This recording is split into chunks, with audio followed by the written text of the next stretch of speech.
Bueno, ¿cómo les va, queridos amigos? Estamos iniciando nuestro programa de este día.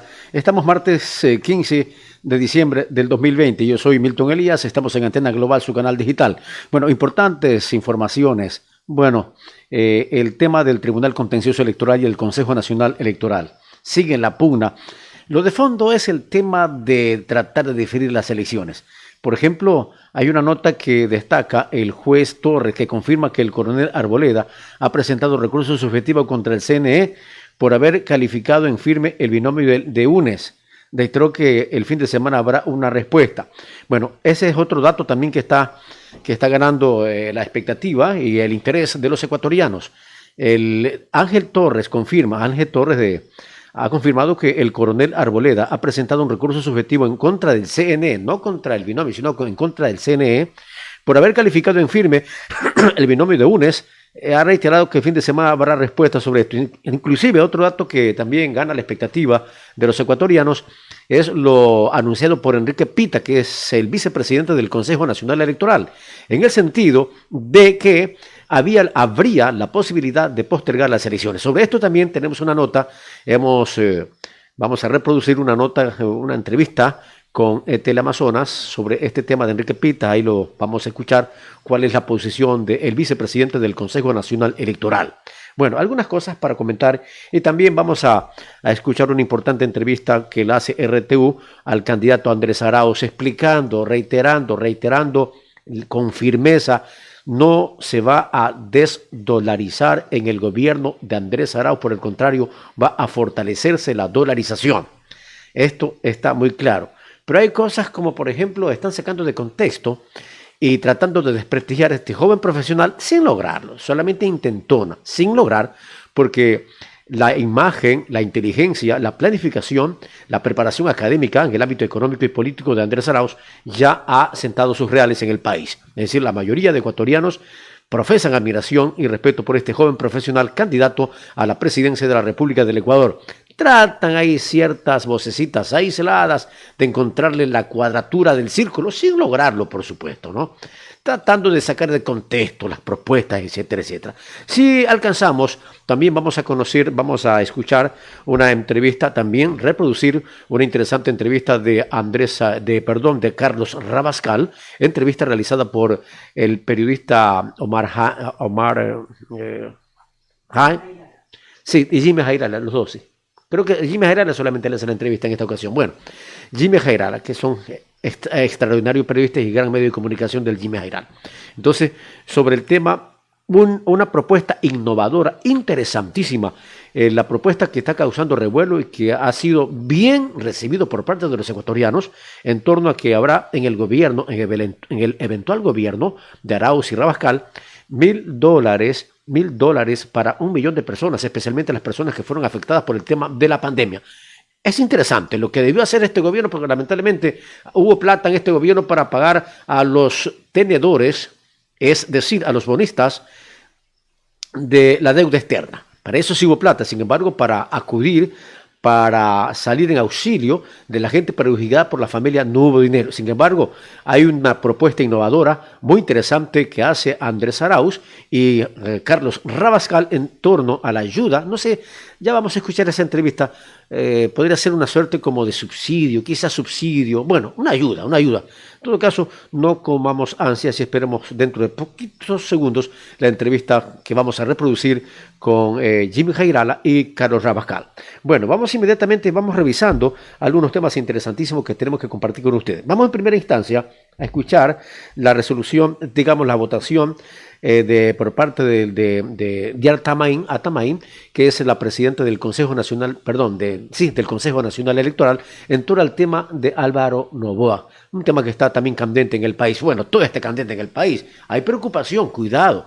No, otra vez están intentando postergar. Es decir, la intentona de postergar las elecciones. No sé cómo la van a hacer. La fecha de posesión del nuevo presidente de la República tiene fecha fatal, 24 de mayo. Está en la Constitución. Cambiar esta fecha ameritaría una reforma constitucional. Y ustedes saben cuáles son los procesos para reformar la Constitución. Bueno, no nos metamos muy allá. Y en todo caso vamos a comenzar a reproducir lo que le tenemos preparado para esta noche, queridos amigos. En primera instancia vamos a escuchar a la presidenta del Consejo Nacional Electoral, Diana Tamay. Veamos.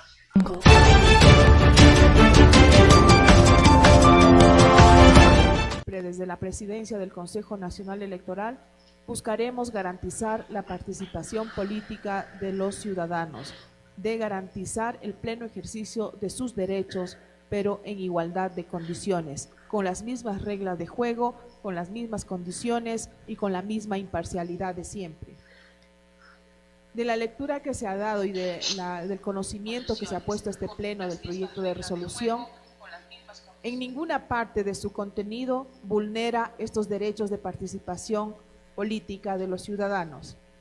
Así como también lo dice y se lo puede mirar, que garantiza de forma expresa que la posesión de las autoridades, según lo determina la Constitución, se lo realizará en la fecha prevista, que es el 24 de mayo. Cabe recalcar que la organización del proceso electoral es una competencia exclusiva del Consejo Nacional Electoral. En tal virtud, es necesario precisar que la resolución PLE-CNE 1-11-11-20 sigue vigente, toda vez que el recurso subjetivo contencioso electoral planteado por el Movimiento Justicia Social no tuvo efectos suspensivos y que en la actualidad se encuentra pendiente de un recurso de apelación sobre el auto de archivo. Por lo tanto, el Consejo Nacional Electoral está obligado a ejecutar dicha resolución. Y en virtud que la acción de conflicto de competencias bajo ningún concepto representa un desacato a la sentencia emitida por el Tribunal Contencioso Electoral, y que lo que busca es que la Corte Constitucional se pronuncie según lo determina el artículo 8 del Código de la Democracia. Los conflictos de competencia que surjan entre el Consejo Nacional Electoral y el Tribunal Contencioso Electoral, que no sean resueltos con el acuerdo de las partes, se someterán a conocimiento de la Corte Constitucional. En este sentido, apegada a derecho, a la Constitución y al Código de la Democracia, mi voto a favor, señor secretario. Muy bien, así estaba entonces la votación. Recordamos que este datito es un poquito... fue ayer, la fecha de ayer fue el lunes 14 exactamente. Ahí está la votación a favor del tema. Entonces, Diana Tamay, hay el lío entre el Tribunal Contencioso Electoral y el Tribunal Contencioso Electoral y el Consejo Nacional Electoral. Bueno, qué interesante, mis queridos amigos. Vamos entonces a continuación. ¿Me ayuda mi querida coordinadora? Ya, en tema de Enrique Pita, es decir, hay la posibilidad, a todas claras, hay la desesperación, diría yo pánico, desesperación, es pánico y desesperación, en vista del tremendo apoyo que tiene la candidatura del progresismo. Es increíble cómo se manifiesta el pánico por parte de estos factores políticos de derecha. Pánico político de los candidatos de derecha frente al vendaval del progresismo. Progresismo es decir, la candidatura del pueblo, la candidatura de nosotros, los de la clase media-baja, ¿no? No son precisamente el progresismo, no son la candidatura de la banca, de la bancocracia, de los grandes exportadores, de los grandes importadores. No, no, ahí nosotros no nos metemos. Es otro lote. Nosotros somos el lote de la gente, de los progresistas, de la gente pobre, de la gente humilde, de los humildes trabajadores, de la gran masa de campesinos, de la gran masa de estudiantes, de obreros, de profesionales. También, por supuesto, la gran masa de grandes empresarios, pero empresarios decentes, aquellos empresarios que respetan la ley, que pagan sus impuestos y que no tercerizan o no precarizan a los trabajadores. Esta es la gran masa decente de los ecuatorianos. Bueno, vamos a continuación, a propósito de el vicepresidente del Consejo Nacional Electoral. ¿Qué tenemos? ¿El texto primero? ¿Qué tenemos? El video, vamos. Entonces, hay una nota interesantísima. El señor Enrique Pita, que es vicepresidente del Consejo Nacional Electoral, fue entrevistado por el canal Teleamazonas, la periodista Inostroza. Entonces hay importantes cosas que escuchar. Hay preocupación, cuidado, no se metan con el pueblo, no se metan con la gran masa de los ecuatorianos. Están angustiados en una forma pero bien notoria, la angustia, el pánico que siente la derecha al ver pues, que los números no le juegan. Quieren a toda costa un poco como retrasar las elecciones. ¿Para qué? Para oxigenar al candidato de la derecha, que está sin oxígeno, está palo abajo la candidatura de la derecha. Entonces esto hace que se den esta serie de conflictos entre ellos, traiciones entre la derecha misma, los candidatos de la derecha se están traicionando entre ellos. Y esta traición y este conflicto se traduce y tiene su escenario de conflicto y de pelea entre el Tribunal Contencioso Electoral y el Consejo Nacional Electoral. Bien, vamos a ver qué tiene Enrique Pita, que es el vicepresidente del Consejo Nacional Electoral, a propósito de posiblemente se difiera las elecciones. En todo caso, lo dice con una forma bastante simulada, bastante suave. En la entrevista vamos a reproducir una nota interesantísima con Teleamazonas, con la periodista Inostroza y el vicepresidente Enrique Pita. Veamos.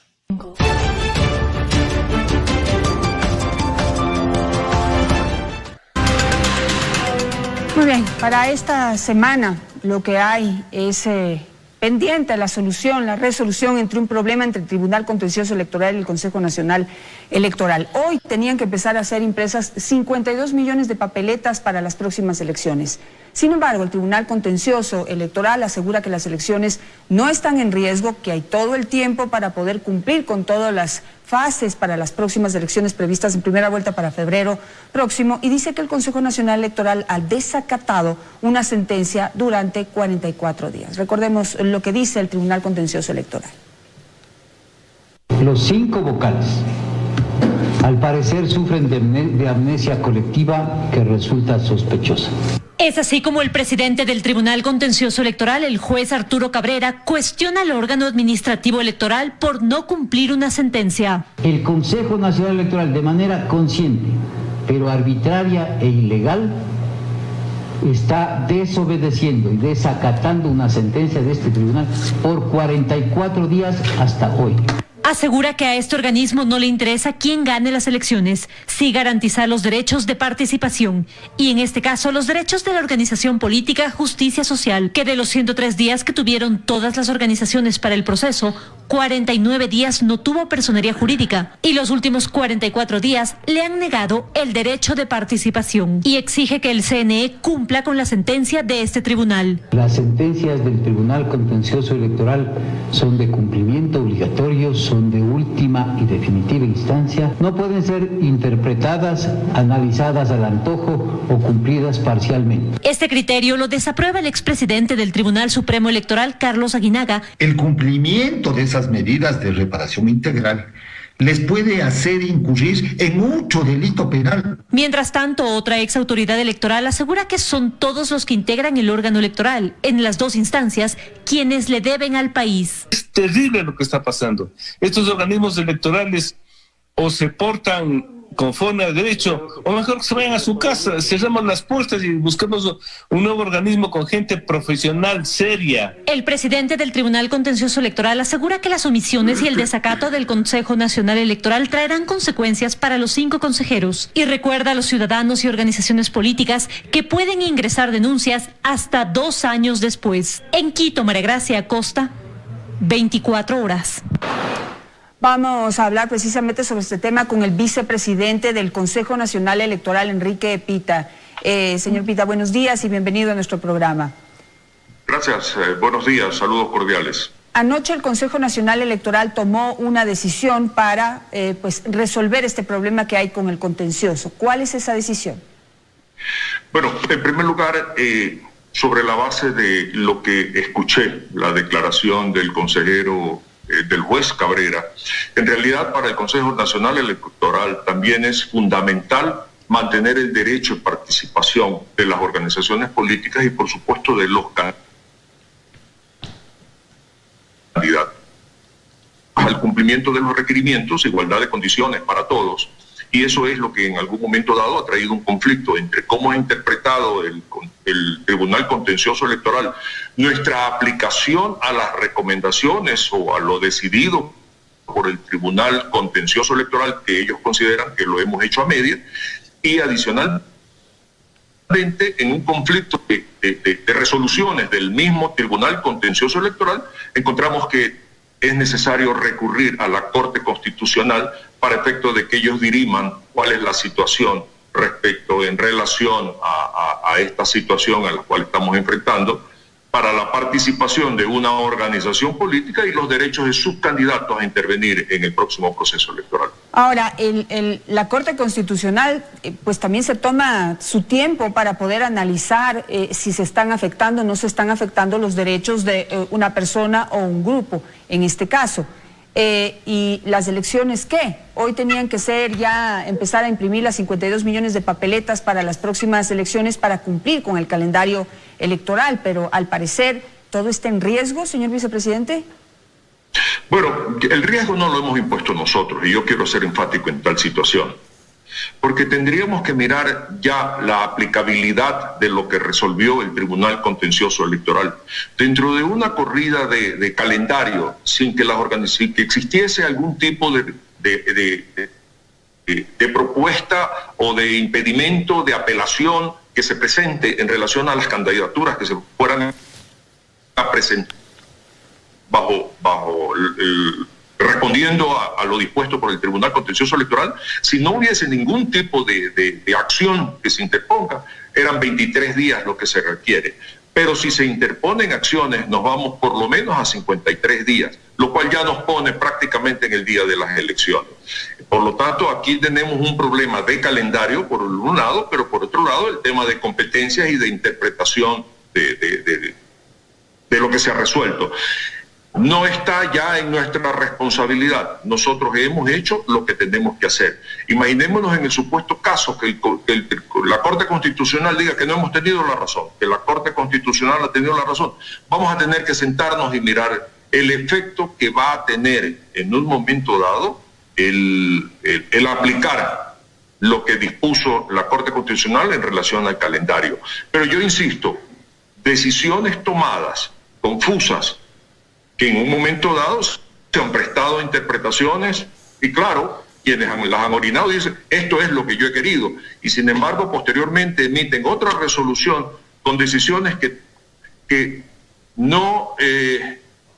son diferentes a las primeras, y que adicionalmente en el interín existe otra decisión, otro recurso que tampoco ha sido respondido por el Tribunal Contencioso Electoral, ha creado toda esta confusión. Ahora, si podemos, primero, la primera pregunta, entonces usted está diciendo que van a cambiar el calendario electoral, no hay más remedio, porque ahorita están en manos de la Corte Constitucional, entonces hay que cambiar el calendario electoral. ¿Cuándo lo van a hacer? ¿Cuándo se inicia esto? Porque tenemos que definir, pues, cuándo va a ser la primera, cuándo va la segunda, y todo tiene que coincidir para la entrega del poder en mayo del próximo año. Hay fechas hitos que no van a poderse cambiar y toda nuestra gestión tendrá que ser ajustada a esas fechas hitos. El 24 de mayo se tiene que posesionar el nuevo presidente de la República. 10 días antes se tienen que posesionar los asambleístas. La fecha del debate entre la primera vuelta está determinada en la ley. Por lo tanto, cualquier decisión tendrá que ajustarse respetando estas fechas hitos. Podemos, en un supuesto caso, mover la primera vuelta en una semana o en 2 semanas, pero siempre manteniendo el hecho de que en ningún caso, las fechas que están contempladas en la Constitución de la República puedan ser alteradas. Ahora, ¿cuándo se anunciaría cuándo es la nueva primera vuelta electoral? Bueno, ya en este momento nosotros seguimos trabajando sobre lo que está decidido, lo que está aprobado. Mientras tanto, esperemos que la Corte Constitucional tome sus decisiones dentro del tiempo que le corresponde. Lo que es cierto es que puede llegar, y tenemos que admitirlo así, en que la resolución de la Corte Constitucional pues ya es una complicación para dependiendo de cómo se dé, para cumplir con estas fechas hitos que no pueden ser modificadas en ningún caso. Ahora, pero yo insisto en perdón, vicepresidente. ¿Y qué pasa si la Corte Constitucional decide que el Tribunal Contencioso Electoral tiene la razón? Lo que quiere decir que hay que darle chance a Justicia Social para que termine de hacer las primarias o termine todo el proceso, haga la inscripción de candidatos y recién ahí se pueda convocar a la primera vuelta. Es terrible lo que está pasando. Definitivamente, yo coincido con usted, pero yo insisto, para nosotros, Consejo Nacional Electoral. Bueno, vamos a retomar la entrevista con el vicepresidente del Consejo Nacional Electoral, Enrique Pita. Señor vicepresidente, estábamos en que lamentablemente le han botado la pelotita a la Corte Constitucional. La Corte Constitucional, si es una entidad responsable, no puede resolver esto en una semana, en 2 semanas o en 3 semanas. Decisiones mucho más vitales, incluso que contemplan la vida de las personas, se ha tomado más tiempo. Entonces, si están contando con que le salve la vida aquí y resuelva esto en 2 semanas, la Corte Constitucional también se llevaría su golpe de mala imagen. Entonces, hay que modificar el calendario electoral. Confírmeme que eso va a ser así. Le confirmo que si es necesario ajustar la primera vuelta electoral, Ya se lo dijo. podrá hacerse. La segunda Claro, no. pero- Lo que no podemos modificar en ningún caso La segunda. son fechas hitos. Como el Como le 24 de mayo. decía, la fecha de posesión del presidente, la fecha de posesión de asambleísta, y para lo cual el tiempo de la segunda vuelta electoral también es casi inamovible. Podríamos movernos con días respecto a la primera vuelta electoral. Pero yo quiero ser enfático en algo, Janet. Esto no es responsabilidad nuestra. Esto es responsabilidad de la necesidad de ir a una instancia superior para aclarar situaciones que lamentablemente se están presentando sobre lo que a nuestro criterio existen decisiones, resoluciones del Tribunal Contencioso Electoral sobre el mismo tema, 2 resoluciones diferentes. Y en un momento dado también existen la necesidad de entender la aplicación de estas mismas resoluciones y lo único, porque nosotros como CNE no nos hemos convertido, y perdóname que le diga, en muchachos demandados del Tribunal Contencioso Electoral que nos pueda decir así tienes que hacerlo, porque yo soy el juez de última instancia. Nosotros estamos para organizar procesos que garanticen la transparencia.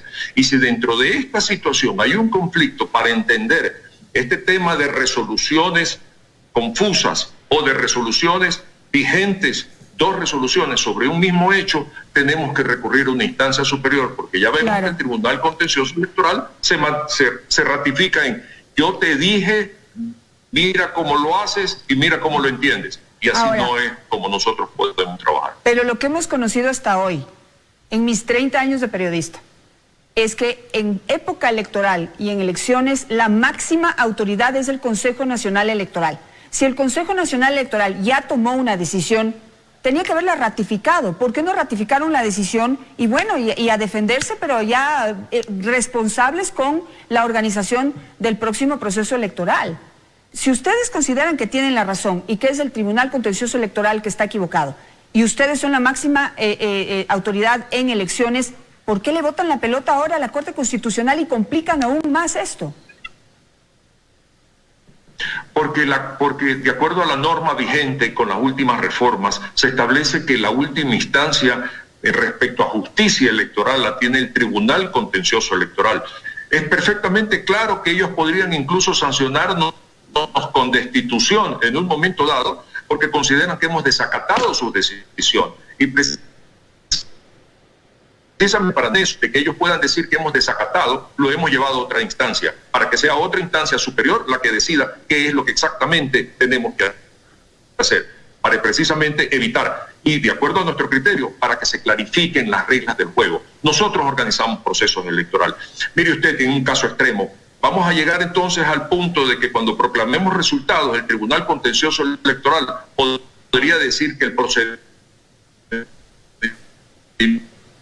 no fue el correcto, y vamos a llegar a un momento en el cual pues que la última instancia respecto a un proceso electoral la tiene el Tribunal Contencioso Electoral y no todo el procedimiento técnico, profesional que nosotros hubiéramos implementado para llevar adelante. Dentro del marco de la ley, sí, es correcto y tenemos que hacerlo, pero también tenemos que tener el respeto, si se quiere, de que las interpretaciones o la aplicabilidad de la ley tenga la suficiente para que no deje espacios de duda y que nadie, y voy a enfatizar, Janet, nadie pueda creer que las decisiones que toma el Consejo Nacional Electoral buscan perjudicar o favorecer a nadie, pero que tampoco las decisiones que toma el Tribunal Contencioso Electoral buscan respaldar posiciones o buscan también favorecer a alguien. Nadie puede entrar en ese proceso y como están las cosas, mejor es que un tercero dirija.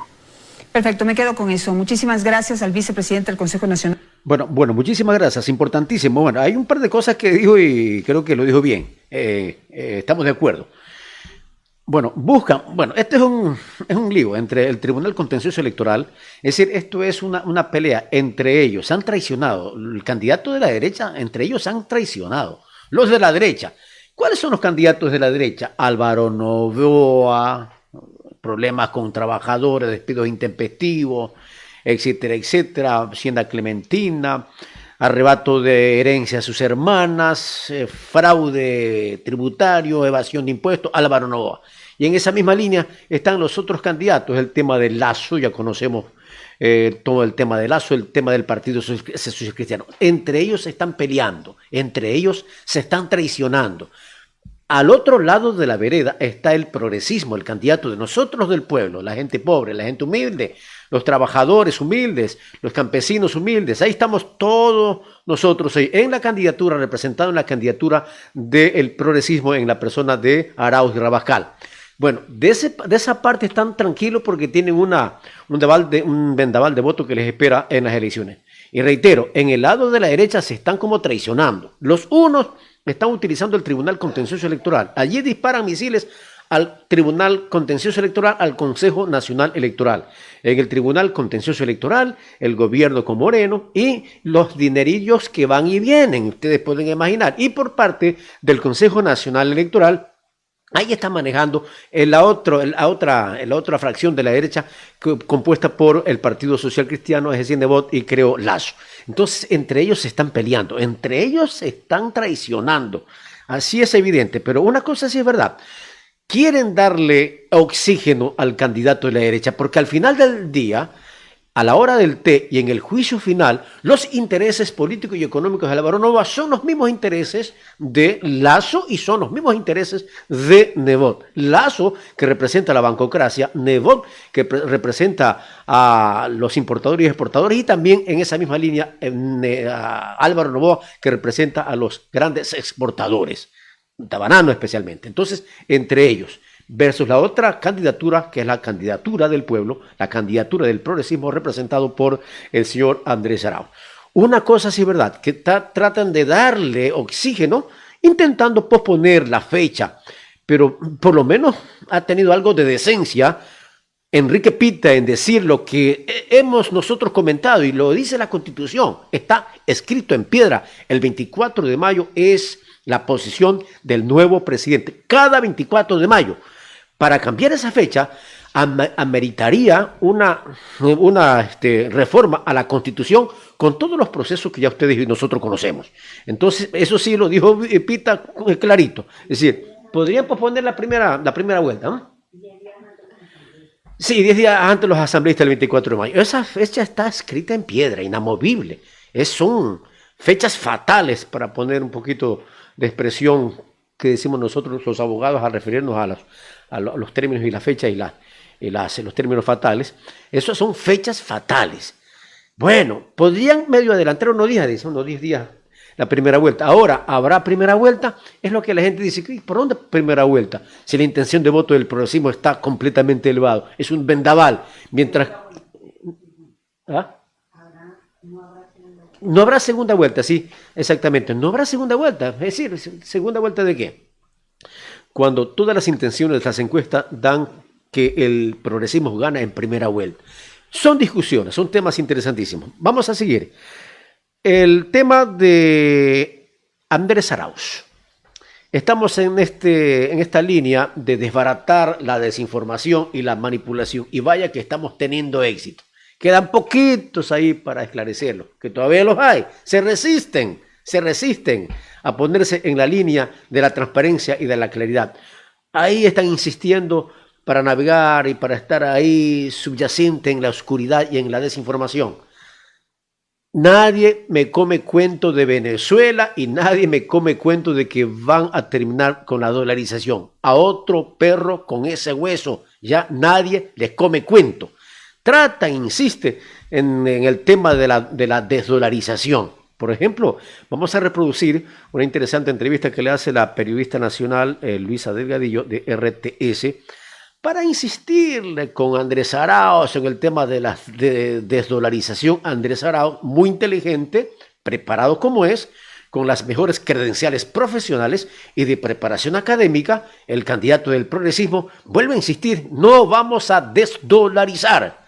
Por el contrario, el eventual gobierno del progresismo, en la persona de Arauz y Rabascal, van a fortalecer la dolarización. Veamos.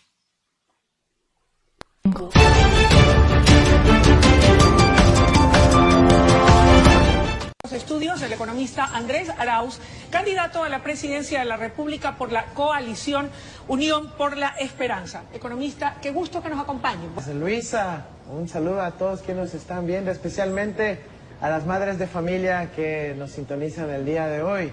Yo quisiera, si me permites, comenzar con un mensaje clarísimo ante la campaña sucia que hemos estado viviendo en las últimas semanas. Mi nombre es Andrés Arauz y vamos a fortalecer la dolarización. Vamos a fortalecer la dolarización con dólares, no con discursos, trayendo los dólares al Ecuador y haciendo que circulen para que la economía nacional y el trabajo, y usted, madre de familia, se pueda ver remunerado y compensado. Andrés, a propósito de ello y precisamente en virtud de que usted ha aclarado desde ayer que usted va a mantener la dolarización, no obstante, sus detractores políticos sostienen lo contrario, advierten lo contrario al colectivo ciudadano, basándose en un artículo de su supuesta autoría titulado Desdolarización mala, desdolarización buena. Y yo quiero preguntarle, ¿existió o no esa publicación titulada Desdolarización mala, desdolarización buena, o es un invento de sus detractores políticos? Mira, es un artículo que es una alerta ante el llamado de César Roón, asambleísta social cristiano, en la Comisión de Desarrollo Económico de la Asamblea, que proponía abiertamente la desdolarización. Yo escribí eso en abril de este año diciendo: ojo con la propuesta de César Roón de la desdolarización. Eso no conviene porque afecta la capacidad adquisitiva de los trabajadores ecuatorianos. Por eso ahora nosotros tenemos como principal preocupación el trabajo de los ecuatorianos y de las ecuatorianas. Y hemos lanzado el día de ayer, Luisa, el programa que es Vuelve el Trabajo de Uno, mediante un incentivo, un apoyo económico de emergencia de $1.000 para 1 millón de familias en la primera semana de nuestro gobierno, junto con otras medidas de apoyo. Andrés, si usted me permite rápidamente, antes de analizar más a profundidad el tema de su propuesta de generación de empleo, ¿por qué tituló así este artículo, esta publicación en el Observatorio de la Dolarización? Y quería ir directo al grano. ¿Qué significaría desdolarización buena? Mira, lo que estábamos nosotros preocupados en el observatorio es que César Roón, un asambleísta social cristiano, en medio de la Comisión de Desarrollo Económico, los videos están ahí para que todo el mundo los pueda ver, proponía la desdolarización, dijo, para disminuir los sueldos de los trabajadores.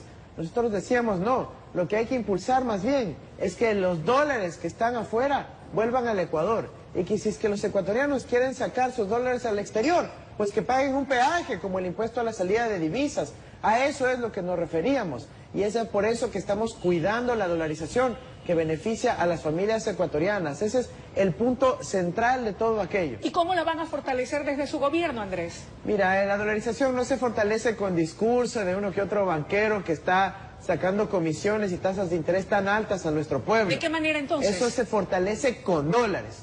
En el Ecuador tenemos 5.300 millones de dólares del Estado ecuatoriano que están en un banco en Suiza. Ese dinero lo vamos a traer a nuestro país para invertir en las familias ecuatorianas. ¿De qué manera lo van a traer, Andrés? Para que las madres de familia puedan usar esos recursos y puedan apoyar tanto su economía familiar alimentando a sus hijos, como reactivando la economía del barrio, del vecino, de la comunidad. ¿De qué manera poder traer y repatriar esos dineros que tiene la empresa privada o la banca en el extranjero? Estamos hablando primero de los recursos que tiene el propio Estado ecuatoriano. Tienen un banco en Suiza, 5.300 millones de dólares, Luisa. Y en cuanto al resto esos recursos dinero, se transfieren con una transferencia electrónica, llegan al país y ese dinero lo vamos a entregar a las familias para compensar el inmenso daño que se ha ocasionado este año de muerte, de dolor, de tragedia, de abandono y negligencia del Estado. Y en cuanto a la repatriación de los dineros de la empresa privada o de otras instituciones del sistema financiero que están fuera, ¿cómo harán para traerlos? Hay recursos que tiene la banca ecuatoriana, principalmente 4 o 5 bancos en el exterior,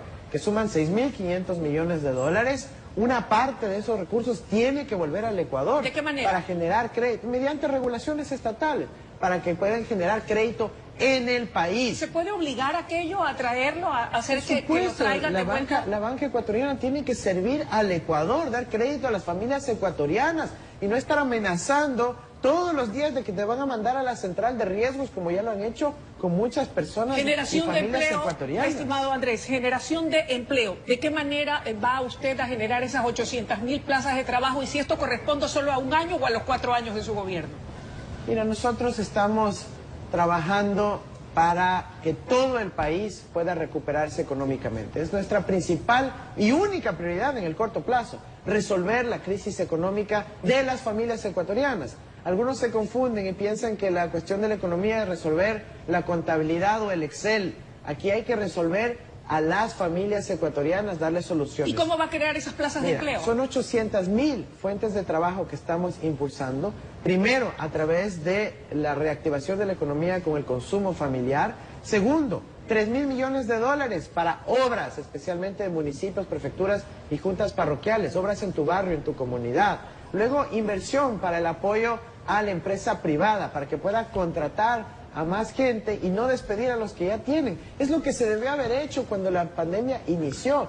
Más bien acá se aprovechó para despedir y precarizar a las familias ecuatorianas. Y concluyo, ¿cómo no?, el tema del crédito para el emprendedor, para el trabajador del campo, para las iniciativas de desarrollo de nuestro país, que con industria, con tecnología, con agricultura, con pesca, con pecuaria, con ganadería, van a desarrollar el campo de nuestro país, la ciudad de nuestro país y de paso generar fuentes de trabajo en la economía nacional. 3.000 millones a través de las cooperativas de ahorro y crédito. Para las 800.000 plazas de trabajo. Así sumamos 800.000 plazas de trabajo. Andrés, pero corrígame si yo estoy equivocada. Hasta donde yo conozco, el total de desempleados en el Ecuador está entre más o menos 5 a 6 millones de ecuatorianos. ¿Qué va a pasar con el resto? Porque si son 800.000 plazas, todavía van a quedar un buen número de desempleados que quieren escuchar de qué manera podrán también poder encontrar un trabajo digno que les permita llevar el ingreso a sus hogares. Mi fuerte es la economía y aprovecho para hacer una precisión a esa cifra. ¿Cómo no? Esa no es una cifra de desempleo,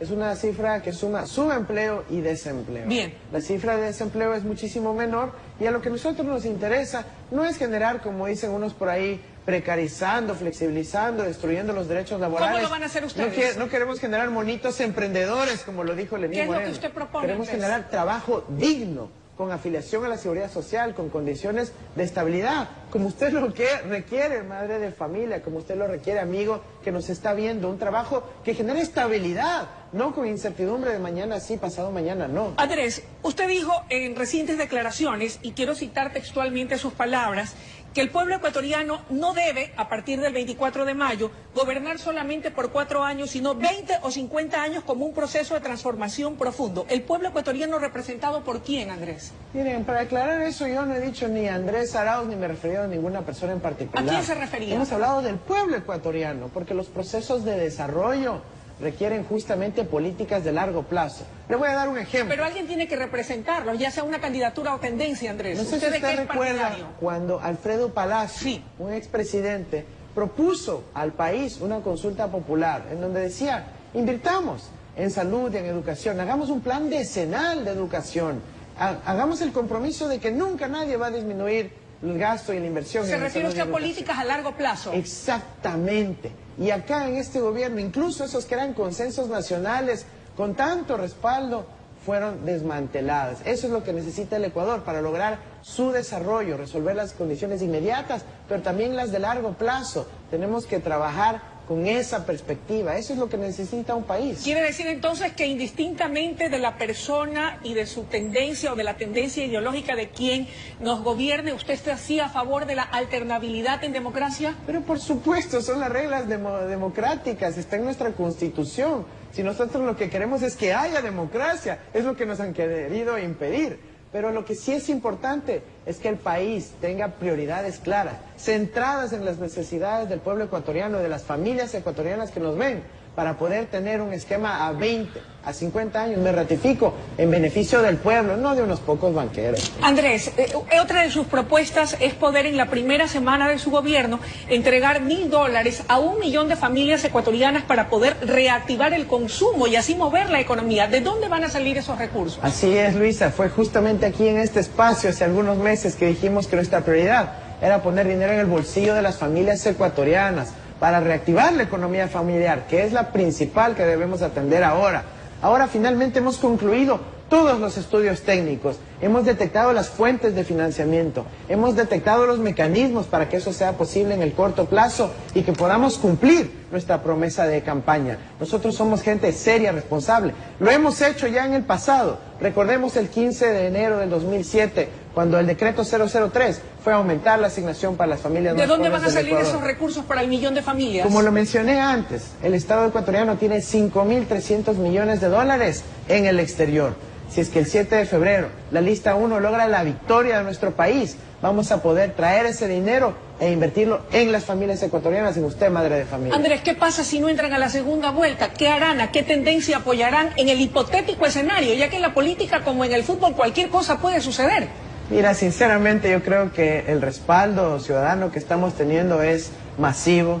Hay una gran preferencia por recuperar su dignidad, por tener oportunidades de trabajo y de futuro. Nosotros estamos seguros que recibiremos ese respaldo y el cariño del pueblo ecuatoriano, porque todos queremos recuperar nuestra dignidad. Por eso la lista 1 es la opción, independientemente de con quién nos toque. Gracias, Andrés, por su presencia. El tiempo de la entrevista ha concluido y comprometerlo para que en su momento, de acuerdo a lo que haya sido ya establecido en su agenda, nos acompañe en nuestro espacio político Puntos de Vista para poder profundizar más de sus propuestas de gobierno. Será un placer, Luisa, y yo quisiera mandar un mensaje final. Este 7 de febrero, el pueblo ecuatoriano se va a encontrar con una papeleta larguísima, enorme, pero solo una es la opción que nos devuelve la esperanza, el futuro, la dignidad y las oportunidades de trabajo. Esa es la lista 1 y aspiramos a poder servir nuevamente al pueblo ecuatoriano. Gracias, Andrés.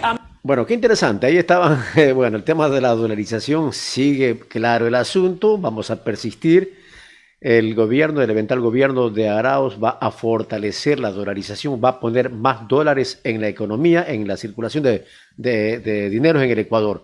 Y el tema que había causado mucho revuelo, mucha expectativa y mucha satisfacción es el hecho de la promesa, sí es una promesa de campaña, por supuesto, de poner $1.000 a cada persona, 1 millón de personas, para incentivar el consumo y la economía, la dolarización se torne una suerte como de un círculo virtuoso. ¿Cómo lo va a traer? Esa era la gran expectativa. Obviamente que los dineros privados habrá que hacer otro tipo de procesos para traerlos acá. De ninguna manera, obviamente, ya lo he dicho, el economista Arauz va a caer en el error de las incautaciones, para nada, no, por supuesto que no, para nada. Pero, ¿de dónde va a salir el dinero para poner $1.000 a 1 millón de personas? Precisamente del dinero del Estado que tiene en el exterior. Ahí citó cifras de 5.000 y más millones de dólares que están en el exterior, dinero del Estado, que serán traídos para poner $1.000 a 1 millón de personas en el Ecuador para incentivar el consumo y circule los dólares en el Ecuador. Interesantísimo. Bueno, el tema de la dolarización hay que atacar la desinformación, hay que acabar con ese cuenteo, ya nadie come cuento, y me alegra muchísimo que la gente ya está entendiéndolo. Nada de que Venezuela, eso es cuenteo, ya le hemos explicado la real situación del tema de Venezuela, que es muy distinto al tema del Ecuador. Bueno, y el tema de la dolarización.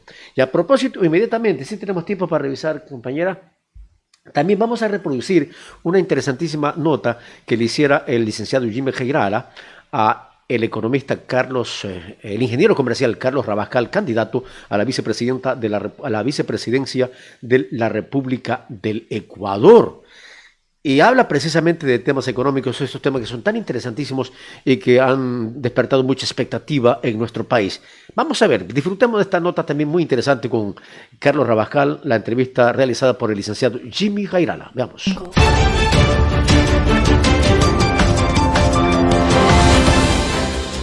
Carlos, ayer presentaron ustedes el plan de reactivación económica y lo primero que a la gente le llamó la atención y lo que nos gustaría que nos expliquen es cómo es eso de que van a ponernos literalmente en el bolsillo, a ponerle a 1 millón de personas $1.000 para que la economía comience a reactivarse. ¿Cómo es eso? ¿De dónde va a salir la plata? ¿En qué puede usar la persona beneficiaria de esos $1.000? Y dígame si es un subsidio. A ver, vamos a lo siguiente. Primero comencemos por el objetivo fundamental. El objetivo fundamental es reactivar el trabajo en el Ecuador. El trabajo formal, el trabajo adecuado, el trabajo digno. ¿Y qué significa trabajo digno? Significa que parta y responda al principio de la formalidad. Salarios básicos unificados, seguridad social y empleo de 40 horas. Comencemos por ahí. ¿Y por qué es importante hablar del trabajo digno? Porque ese trabajo digno, que es el trabajo formal, es el que le va a dar estabilidad al trabajo y le va a dar estabilidad y permanencia a los ingresos de las familias ecuatorianas. Yo les recuerdo que en estos 3 años y medio del actual gobierno se han destruido 1.500.000 trabajos. Solo entre diciembre del 2019 y septiembre del 2020 se han destruido 286.000 plazas de trabajo. Entonces, hay que reactivar la economía a partir de la reactivación del trabajo digno formal. ¿Por qué? Porque no solamente que hay un problema de estabilidad y tranquilidad de las familias, sino que además está afectando la seguridad social en el Ecuador. Hoy en día, por estos despidos masivos que ha provocado el gobierno nacional, la seguridad social tiene una afectación de 30 millones de dólares mensuales, que es una barbaridad. Y si necesitamos fortalecer la seguridad social, necesitamos fortalecer y crear trabajo para que esa seguridad social se pueda ser factible, viable y sostenible. Pero vamos ahora a tu pregunta, mi querido Jimmy. ¿Por qué $1.000 a 1 millón de madres de familia que viven dentro de un halo de la vulnerabilidad? Primero porque han sido olvidadas. Porque en medio de la pandemia, estas personas, hermanas y hermanos, no pudieron trabajar, no pudieron tener ingresos. Sí, representan $1.000 millones de dólares, pero es temporal, es por una sola vez. ¿Y esto qué va a permitir? Va a permitir que estos dineros bien canalizados puedan activar en la economía. Primero, satisfacer sus necesidades fundamentales y básicas. Y 2, ese shock económico que se genera con esta transferencia monetaria por una sola vez, no es un subsidio permanente, esto hay que dejarlo en claro, que va a permitir que cuando tú tienes ingresos en los bolsillos de las familias, eso se utiliza para consumir. Y cuando tú consumes, ¿qué haces? Compras productos. Y entonces cuando los productores ven que la economía se está moviendo, se incentivan a producir más, se genera más empleo. Pero esta es una de las medidas que está dentro de la solidaridad social, de la política de protección social. Pero en estos $1.000 no va a haber ninguna dirección del Estado, digamos. No es que en el evento en que lleguen al poder van a decirle, a ver, yo le voy a dar a usted, señora, que vive en la Trinitaria, estos $1.000. Hicimos un análisis, usted necesita ese dinero, $1.000, una sola vez. Pero usted tiene que emplear tanto para esto, no. Sí. No es para comprar televisores ni artículos suntuarios. ¿Cómo van a saber ustedes que no van a comprar algún artículo suntuario? Porque a través de estos aparatitos que hay acá, ya casito destrozo su micrófono, a través de estos aparatitos que tenemos acá, se puede utilizar la billetera electrónica.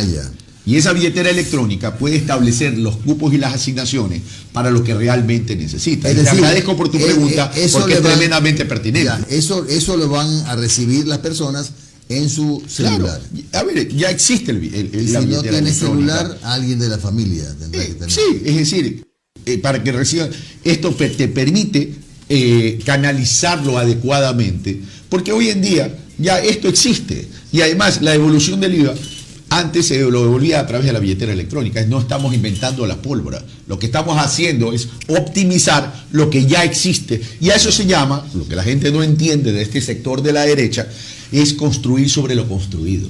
Los procesos hay que continuarlos, casualmente para fortalecerlos. ¿Estos $1.000 millones de dólares van a tener como origen los dineros que están depositados en el Banco Central? No solo los dineros que están depositados en el Banco Central, hay que traer también dinero de afuera. La banca tiene 6.500 millones de dólares afuera, ¿no? Es decir, hay dinero en el Ecuador. Eso que a mí me dicen, ¿de dónde van a sacar el dinero? Porque no hay liquidez en el país. Yo les pregunto, ¿y los 2.000 millones que utilizaron para pagar anticipadamente mientras la gente se nos moría en las calles y se contagiaba, de dónde los sacaron? Claro que existen. El problema es que se los utiliza errada y equivocadamente. Entonces, claro que hay. ¿O acaso en estos 3 últimos años no han salido del país capitales que no responden a transacciones de comercio internacional por 17.000 millones de dólares? Ellos están atentando contra la dolencia. ¿Y qué estímulo le darían, por ejemplo, a los productores, a los empresarios ecuatorianos, a los banqueros que tienen la plata afuera y que a lo mejor, bueno, si le dan un ambiente de seguridad jurídica y algún estímulo vía tributaria, pues regresan algo de plata?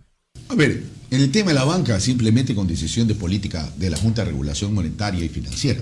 Eso ya es voluntad y decisión política, por un lado. Y con relación a las personas que tienen los capitales afuera, y ojo, aquí nadie está hablando de prohibir nada.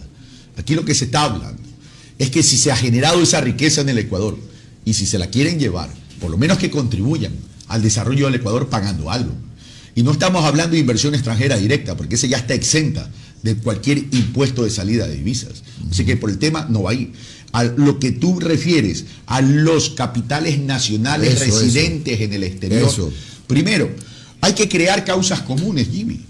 Por supuesto que hay que crear causas comunes, porque esto no es cuestión de establecer políticas obligatorias ni de persecución. No se trata de eso. Causas comunes, portafolio de inversión de proyectos que tengan incidencia en la competitividad y en la generación de empleo. Me explico de la siguiente manera. ¿Qué significa competitividad? Bajar estructura de costo para que nuestros productos exportables tengan mejor posibilidades de competir con otros productos en los mercados internacionales. Más aún en una economía dolarizada. Más aún en una economía dolarizada. Un sistema ferroviario, por ejemplo, no de playero, sino multipropósito, de carga norte-sur con ramales transversales que traiga la producción agrícola a los puertos marítimos. ¿Eso en qué va a beneficiar? Va a beneficiar a que los productores y agroexportadores disminuyan costos, tengan mejor presencia en los mercados internacionales, puedan traer mayores divisas y se brinda esa inversión con estímulos tributarios. ¿Van a usar el servicio que ya suspendió el gobierno nacional o es otro tipo de inversión? No, hay que aprovechar, construir sobre el construido siempre, Jimmy. Ya hay una infraestructura hecha. Hay que aprovechar esa infraestructura. Ya hay un trazado hecho, hay que aprovechar eso. Y en lo que no hay se construye. Pero norte-sur para que llegue a los puertos marítimos. Esos son proyectos que te pongo como ejemplo. Otro proyecto, por ejemplo, el sistema de electrificación. Tenemos las hidroeléctricas. Ahora, ¿qué hay que hacer? Pues trabajar en la construcción de la autopista de la distribución de la energía eléctrica, pues. Un sistema de electrificación que vaya a los sectores rurales y también a los sectores urbanos. ¿Van a haber evaluado en qué estado están las hidroeléctricas? Porque los críticos del gobierno del expresidente Correa sostienen que funcionan a medias, que hay que tenemos para generar mucho más energía que la que necesita la región, inclusive. A ver, hoy en día, y no lo digo yo, sino los organismos internacionales, la generación eléctrica que proviene de de los recursos del agua, de los recursos hídricos, está en el 90%. Entonces no me vengan a establecer esos imaginarios de una campaña tóxica que responde a la política del siglo pasado, a la política antigua. Parece que se han quedado, bueno, por el promedio de edad a lo mejor se han quedado en el siglo pasado, ¿verdad? Que no entienden que esa política ya no llega a la gente. Las hidroeléctricas están ahí y están funcionando. Construir sobre lo construido, pero también reconstruir lo destruido. No les han dado mantenimiento. Entonces, primero, recuperemos, démosle mantenimiento. Y ahora, ¿qué hay que hacer? Es construir el sistema de electrificación. Igual con el riego, pues. El riego hay que ya tenemos los proyectos multipropósitos de control de inundaciones y riego. Ahora, ¿qué hay que hacer? Los canales de riego secundarios y terciarios para que lleguen a las tierras productivas. E implementar una estrategia de tecnificación de riego para que lleguen a las tierras altas.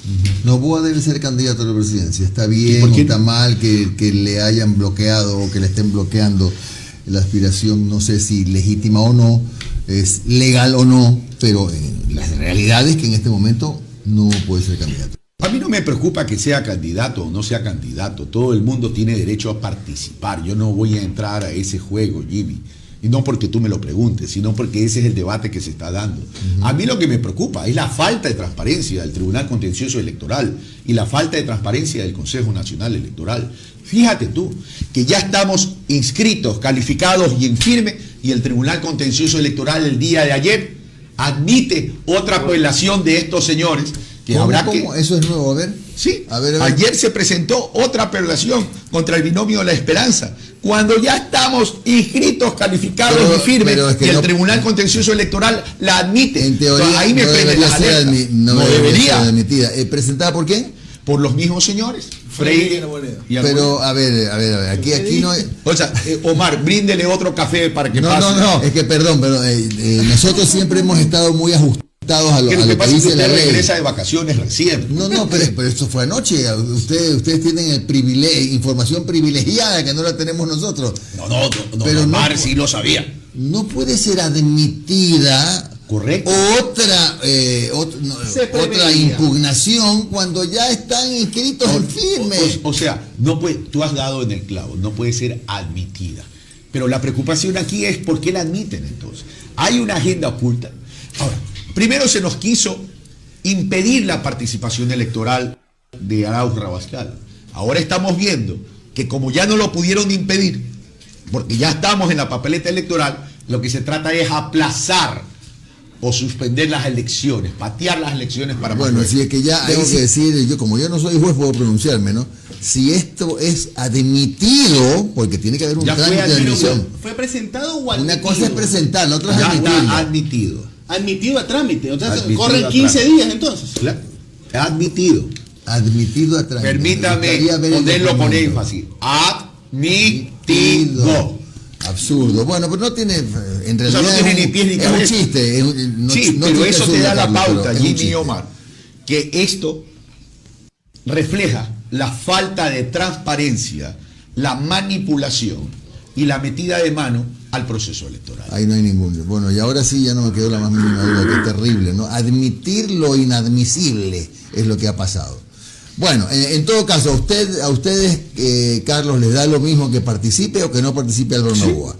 Es como el partido de fútbol, que cuando jugamos con ustedes siempre les ganamos. Pero hay algunos candidatos algunos actores políticos que dicen que más bien a quien le conviene que participe Noboa es Arauz y a Rabascal.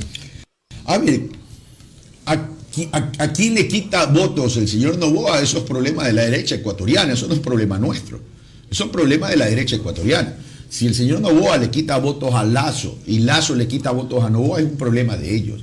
Nosotros estamos concentrados en nuestra campaña electoral y por eso tanto Andrés Arauz, que es un profesional preparado, capacitado, con una excelente visión de desarrollo del país y gran trabajador. Ayer con Andrés nos hemos quedado trabajando hasta las 1:30 de la mañana, casualmente revisando todos los planes de desarrollo y el plan de gobierno, porque estamos conscientes que nosotros no podemos llegar a la presidencia a pensar y a la vicepresidencia a pensar qué vamos a hacer. Tenemos que ya establecer desde ya el plan de trabajo y cuáles son las prioridades que el país merece que se realicen o que se ejerza en términos de trabajo para sacar al país de la crisis. Ingeniero, en las últimas semanas me hace sentir viejo, hermano, ingeniero. ¿Ya? Carlos, ¿no? Dígale, Carlos. En las últimas semanas se ha instaurado una especie como de eje mediático, ¿no? ¿Verdad? El tema de la seguridad. Sí. Ya están surgiendo las propuestas. Por ahí estuve viendo ayer el ex ministro del Interior, inclusive también hizo un artículo con respecto a que es ilógico e irresponsable armar a los civiles. Ustedes, como binomio de Centro Democrático, miembro de UNES, ¿qué propuesta de seguridad le brindan a la ciudadanía? Parece que hay algunas personas cuya aspiración es verse tipo película de Hollywood, ¿no? En el viejo y salvaje oeste. El tema de la inseguridad no se la resuelve con armas, se la resuelve no reduciendo el presupuesto de la seguridad, pues, sino más bien alimentando el presupuesto de la seguridad. Se la resuelve no dañando la institucionalidad de la seguridad ciudadana, pues, juntando la Secretaría de la Política con el Ministerio de Interior. Se la resuelve creando y fortaleciendo, mi querido Omar, un sistema de inteligencia para que esto funcione, para que vaya y comience a identificar dónde está la delincuencia más recurrente y la delincuencia más delicada en el país. Así se resuelve. Pero claro, en el momento de estar pinchando los teléfonos, tanto de los políticos y los periodistas, deberían preocuparse es más bien de crear y fortalecer esos sistemas de inteligencia. ¿Una reforma judicial también? pasa por una reforma judicial en un elemento, pero pasa aquí es por crear un Estado social que permita la reactivación económica para que la gente tenga trabajo. Pero si, Omar, si 6 de cada 10 ecuatorianos viven entre la vulnerabilidad y la informalidad en medio de una pandemia, que en vez de incorporar e inyectar recursos a la economía para poder ayudar a la gente en medio de una crisis atípica que fue a nivel mundial, te sacan la plata para pagar la deuda externa y además permiten el despido masivo, ¿qué quieren que haga la gente? Y no es que se esté justificando aquello, pero la desesperación, la angustia y la desesperanza, cuando hay una familia que no tiene un pan para darle a un hijo, es lo que provoca eso. Entonces, hay que trabajar en políticas de inclusión laboral, en políticas de inclusión económica, y por eso que nosotros proponemos la generación de este trabajo digno, que no solamente es empleo en relación de dependencia, sino que adicionalmente es otra modalidad de trabajo en términos de ¿qué? En términos del trabajo independiente y autónomo a partir de la asociatividad y la recuperación y el fortalecimiento de sistemas cooperativos. Allá es donde tenemos que apuntar. ¿O acaso revisemos entonces los países donde hay libertad para portar armas? Queremos ver en las pantallas de televisión y en las redes sociales cómo un niño de colegio saca un arma y se suicida frente a sus compañeros, frente a sus profesores y frente al mundo entero. Queremos crear esa cultura. Yo creo que el Ecuador no merece tener esa cultura. No se está entendiendo que la seguridad pasa por la igualdad de oportunidades que debe recibir nuestra gente. A ver, yo me quedé todavía con la duda, Carlos, del tema del TCE. Del tema de la admisión. Yo no sé. Mientras no veo, no es que no crea en su palabra. No, por favor. Mientras no veo el papel que diga que ha sido admitido, no puedo creer. Se lo preguntamos más tarde al juez. ¿Sabe por qué? Porque o sea, usted es como Santo Tomás. Mañana pasado le pueden presentar un recurso a Lazo o a Yacu Pérez. Y ya están inscritos en firme. O sea, si admiten eso, pueden admitir contra todos los demás candidatos. Pero lógico. ¿O estoy equivocado? Pero claro, para cualquier candidato. Y no estás viendo, mi querido Jimmy, yo sé que usted me trata de usted por el protocolo periodístico, pero no nos volvamos a la edad nuestra, almidonados, mi querido Jimmy. Pero no estás viendo la pelea entre el TCE y el Consejo Nacional Electoral en que pueden estar en desacato, entonces hay que destituirlos y toda la cuestión. O sea, ¿qué transparencia puede haber en un proceso electoral que se está desarrollando de esta manera? Claro. A ver, con esto concluimos entonces, Carlos. La entrevista. O sea, usted ya se está pareciendo al señor Lazo, despido masivo. Me despidió. No es masivo, es a uno solo. A ver, Carlos, pero si no confían en la transparencia del proceso electoral, asumamos que Arauz Rabascal ganan la presidencia de la República. ¿Cómo pueden operar cambios para recuperar lo que ustedes han llamado institucionalidad? Porque uno de esos cambios debería ser, por ejemplo, algo tan simple, que en lugar de que el CNE sea integrado por 5, sea integrado por 7, que es como era antes, porque es más difícil hacer una mayoría de 4 que una mayoría de 3. Cosas tan simples como esas. ¿Qué han pensado, en el marco legal, por supuesto, para recuperar la llamada institucionalidad? A ver, para recuperar la institucionalidad, lo primero que hay que hacer es comprender cuál es el elemento fundamental de la institucionalidad. Y el elemento fundamental de la institucionalidad es la gente, que tenga trabajo digno, que tenga ingresos para poder mantener a su familia, tener paz, tranquilidad y sostenibilidad.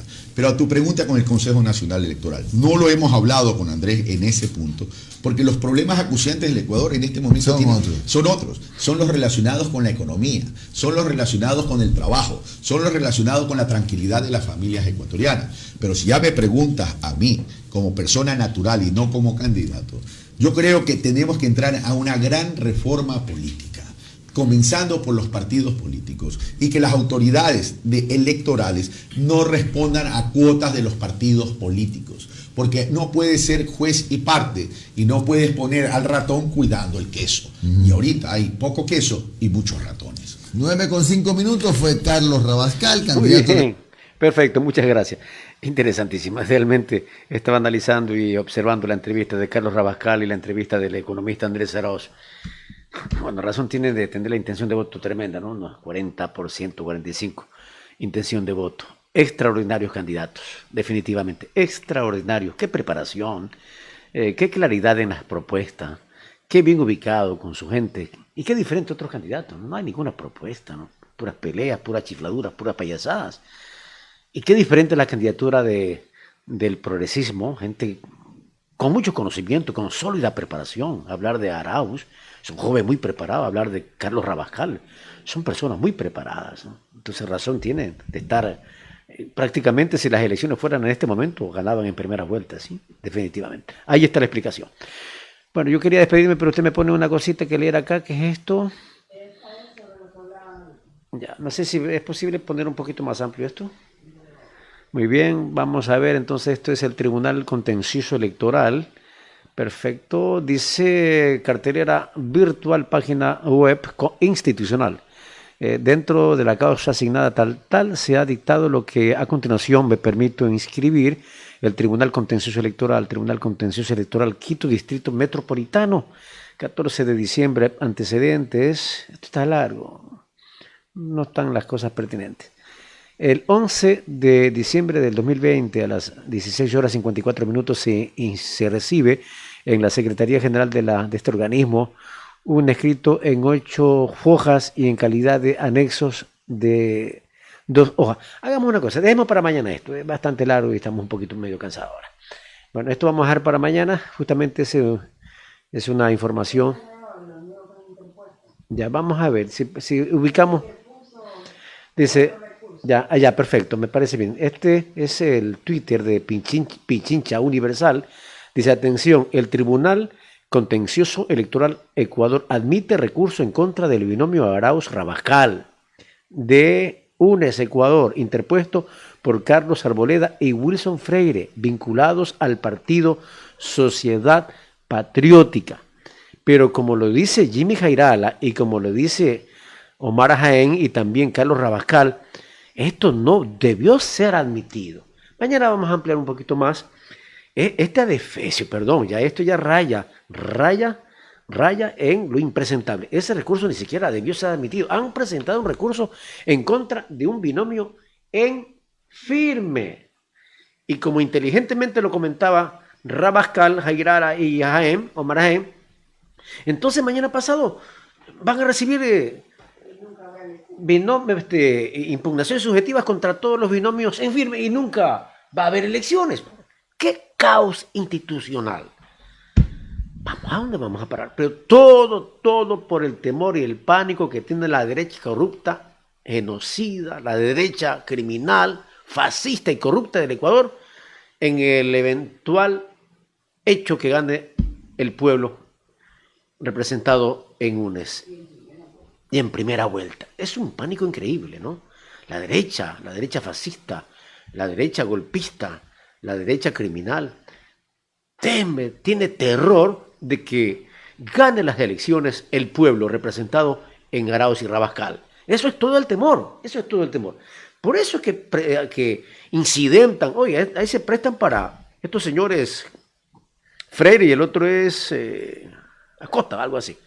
Bueno, no sé si será posible ubicarlo ahí. No, bueno, ahí está, sí. Arboleda y Wilson Freire se están prestando para esta payasada, están cometiendo delitos estos señores Carlos Arboleda y el otro Wilson Freire. Ya basta.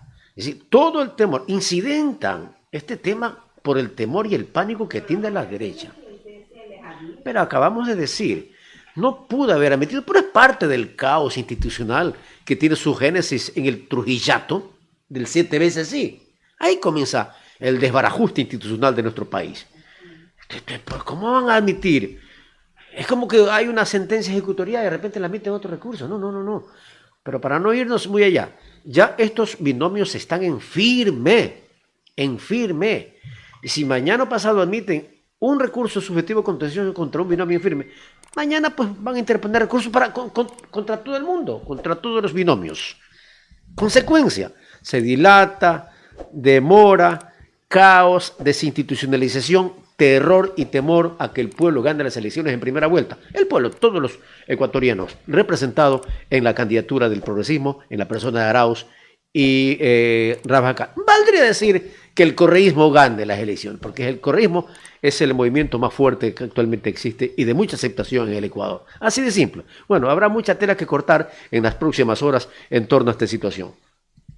Bueno, gracias, mi querida Fanny. Vamos a saludar a nuestra querida gente, a nuestros queridos seguidores, a Fanny y Nelly, por supuesto, respondiendo a Teresa Gutiérrez. ¿Cuánta razón? Tampoco les encanta estar aquí, todo uno, hasta la victoria siempre. Raúl Rabascal, prohibido olvidar. Gracias, mi querida Fanny Nelly.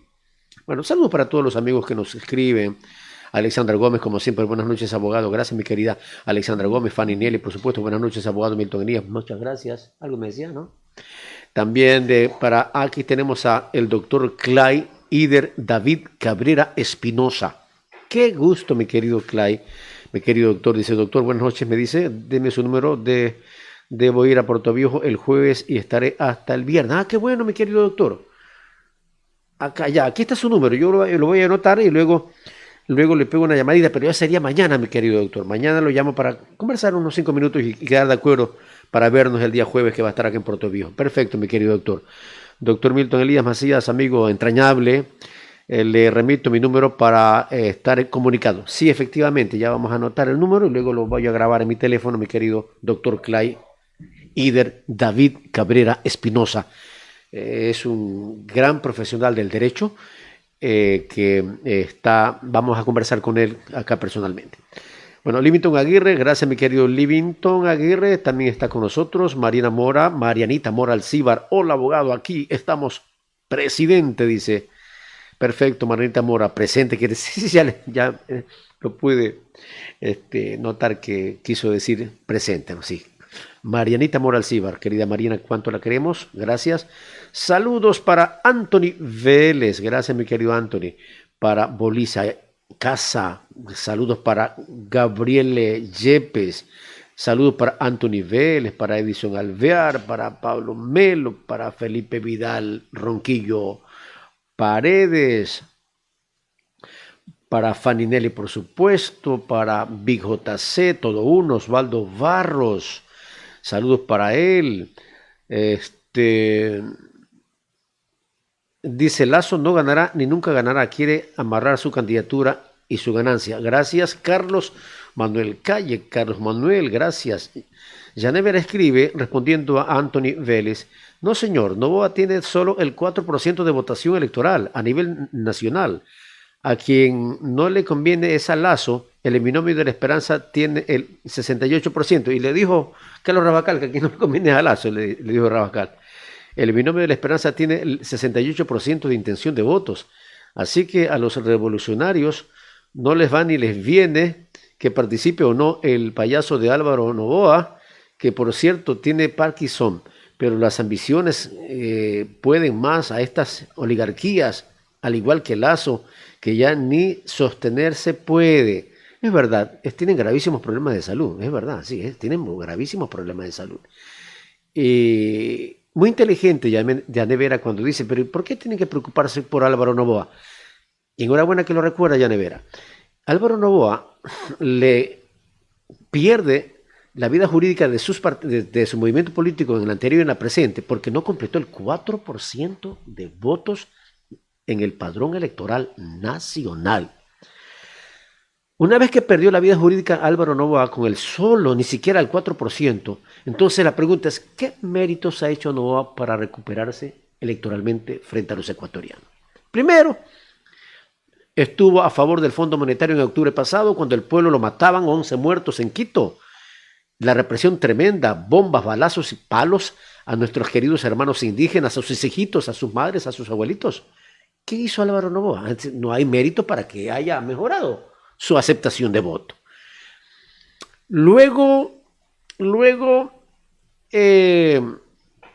con la pandemia, el gobierno de la derecha, Lazo, Noboa y Moreno, prefirieron pagar a los bonistas del Fondo Monetario Internacional, a los tenedores de bonos, más de 2.000 millones de dólares, en vez de gastar esa plata para defender la vida de tanta gente que se murió.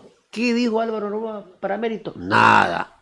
Luego aparece la ley humanitaria, que de humanitaria no tiene nada, y no fue otra cosa que una trampa para dar posibilidad legal para que los empresarios, grandes empresarios, despidan a sus empleados, otros le bajen el sueldo y lo despidan. ¿Ah? Sin indemnización. ¿Qué hizo Álvaro Noboa? Nada. ¿Qué hizo Álvaro Noboa para defender al país frente al Fondo Monetario Internacional, frente a la subida de los combustibles? Nada. Entonces, ¿dónde está el mérito para que Álvaro Noboa haya aumentado su votación dura? Yo decía disco duro, su votación dura. Sigue siendo del 38 a no más del 4% la votación dura de Álvaro Noboa. No tiene mérito para aumentar la votación. ¿Dónde me sacan a Álvaro Noboa en la participación? Nada, no pasa nada. En tales casos a Lazo le podría quitar. Pero no. Es mentira, no se dejen cuentear. Al igual que el tema de Venezuela y el tema de la dolarización, que es cuenteo. Otro cuenteo es el tema de ¿cómo se llama? De Noboa. Cuenteo. No se dejen amagar por las redes que mienten y por ciertos analistas políticos que están esperando y aspirando a que Noboa les contrate para consultores y ganarse un billetito. No se dejen cuentear, es un cuenteo. Otro cuenteo es, hay mucha gente indecisa, dice. No, señor, no hay indecisos, todos están decididos a que se llegue el momento de ir a las urnas como revancha popular, todo el pueblo ecuatoriano, y votar en contra de estas oligarquías de derecha que miren cómo nos tienen, y votar a favor de nuestro candidato preferido. Así de simple. Gracias, mi querida doña Yanet, muy inteligente su apreciación. Alexandra Gómez, abrazo para usted, saludos para Mafalda Camacho Vélez. No habrá segunda vuelta, me están votando, suena la campana. 23:50, rapidito, entonces Nelly, gracias, disculpen, Frankie Rogel, Víctor Saltos, Cristian Sánchez, Alexandra, Víctor Triviño, Alexandra Gómez Mieles, Fanny Nelly, Cedeño Macías. Bueno, mil disculpas, me están votando porque ya sonó la campanita. Gracias. Lo que sé decirles es que les agradezco por participar con nosotros, cualquiera que sea su criterio. Siempre rescataremos el hecho de que me acompañen en la elaboración de este programa. No se olviden de dar like y compartir para que el mayor número de personas tengan acceso a este contenido. Bueno, me voy a despedir porque ya me están sonando la campanita. Muy bien dicho, señora Yanet. Así explíqueles. Dice, va a ver si entienden estos mentecatos, le dice Fanny, le saluda y los felicita. Bueno, saludos para todos ustedes. Gracias, mi querida Fanny, gracias, mi querida Alexandra. A todos, fuerte abrazo, nos despedimos. Esto es Antena Global, su canal digital, y yo soy su amigo de siempre, Milton Elías. Bendiciones.